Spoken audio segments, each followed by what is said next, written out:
तब भी भगवान नहीं मिलते थे, वो फल नहीं मिलता था। वो कलयुग में केवल कीर्तन करने से मिल जाएगा, वो कलयुग में केवल नाम जप करने से मिल जाएगा। ये गुण है महाराज मेरे पास। परीक्षित जी बड़े प्रसन्न हो गए कि भैया ये गुण मुझे तेरा बहुत पसंद आया। तो महाराज मेरा गुण पसंद आया तो मुझे रहने को जगह दे दो, ठीक है। द्यूतम पानम स्त्रिया सून यत्रा धर्माश्चतुर्विधा। कहाँ कहाँ रहोगे? जहाँ मदिरा पान की जाती हो। सुन लो, किस किस घर में दारू पीते हैं उधर कलयुग रहता है साक्षात। एक बार एक शराबी,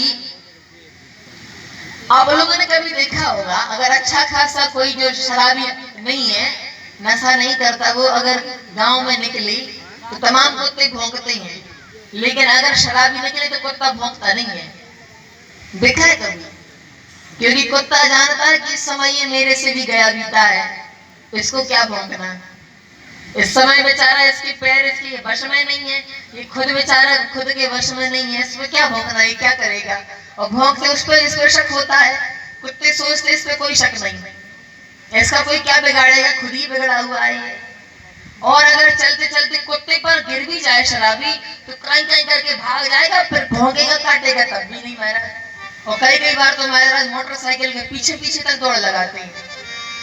एक बार एक शराबी लड़खड़ाते हो, तो हमने ऐसा सुना है कि किसी की शराब उतारनी हो तो उसके मोजे, जो पैर के मोजे होते हैं ना, वो सुंघा दो या जूता सुंघा दो तो नशा कम हो जाता है। तो महाराज नाली में गिरा तो नाली की बदबू से उसकी दारू थोड़ी हल्की हुई, नशा थोड़ा हल्का हुआ। खड़ा हुआ जैसे तैसे, इतने में एक भैंस आई। भैंस की पूंछ पकड़ के बोला, पप्पू की मम्मी, अभी तक तो तुम जूड़ा बनाती थी, चुड़िया कब से करने लगी। अब वो भैंस को समझ रहा श्रीमती है।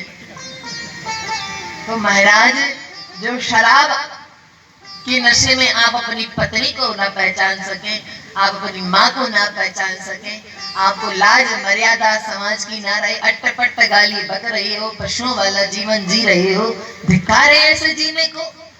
ऐसे घर में साक्षात कलयुग रहता है। द्यूतम पानम और स्त्रिया सूना, आज ये बहुत चर्चा मेरा प्रचलित हो गया है। स्त्रिया सूना मतलब लंपट पुरुष। बहुत से ऐसे आदमी होते हैं, उसकी स्त्री ऐसे दिखती है, उसकी स्त्री ऐसी है, उसकी बड़ी सुंदर है, उसकी ऐसी है, अरे उसकी औरत तो महाराज क्या क्या चक्कर है, जब देखो तब औरतों की ही बात है। ऐसे लंपटी पुरुषों के पास बैठने से भी वहां भी कलयुग रहता है। जो हमेशा स्त्रियों की चर्चा करते रहते हैं, उनके पास भी नहीं बैठना चाहिए, वहां कलयुग ही रहता है।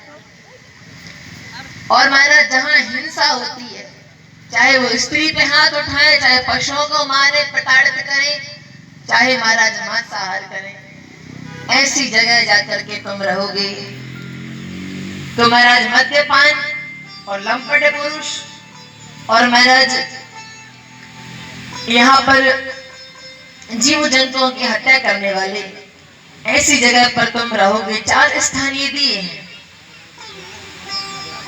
कलयुग ने कहा महाराज जैसे जैसे आपने हमारे अवगुण देखे, वैसे वैसे हमें घर दे दिए रहने को। अगर मेरा एक गुण पसंद आया है तो कोई एक आध अच्छी जगह दे दो रहने को। बोले ठीक है, जाओ स्वर्ण में निवास करो, अब सोने में जाके रहो तुम। अब हम लोग कहें कि भाई सोना तो बड़ा पवित्र माना गया है, भगवान ने कहा है कि स्वर्ण धातुओं में मैं सोना हूँ। गीता जी में कहते हैं कि सोना जो है मेरा ही रूप है, और यहाँ पर आप भागवत जी में कह रहे हैं कि सोने में कलयुग का निवास है। सोना मतलब क्या होता है? रुपया पैसा सोना चांदी ये सब उसी में आता है।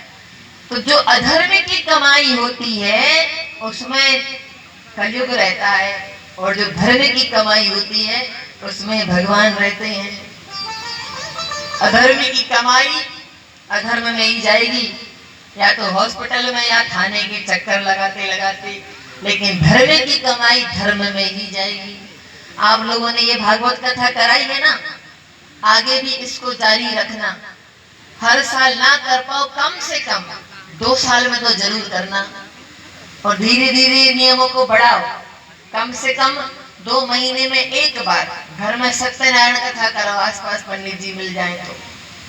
मांगलिक कार्य घर में होते रहे तो बच्चे संस्कारों से जुड़े रहते हैं और जीवन में, समाज में सुधार होता रहता है।